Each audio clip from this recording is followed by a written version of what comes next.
சிவன் மற்றும் பார்வதி அர்த்தநாதீஸ்வரராக அவதாரம் எடுத்த கதை உங்களுக்கு தெரியுமா? ஒரு முறை ஏரிக்கரையில் சிவபெருமான் தியானம் செய்து கொண்டிருந்தார். பார்வதி தேவி அவருக்கு அருகில் அமர்ந்திருந்தார்.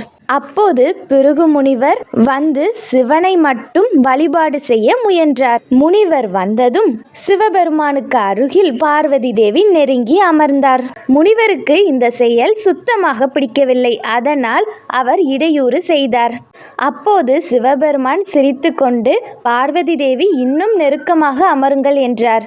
உடனே முனிவர் சிவபெருமானை மட்டும்தான் நாம் வழிபட வேண்டும் என்று எண்ணி முனிவர் எலி பின்னர் சிறு பறவையாக மாறி சிவனை வழிபட முயன்றார்.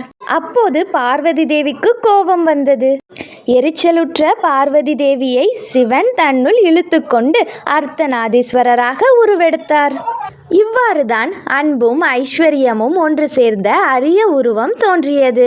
இப்பொழுதுதான் முனிவருக்கு புரிந்தது சிவன் மற்றும் சக்தி ஒன்றுதான் என்று.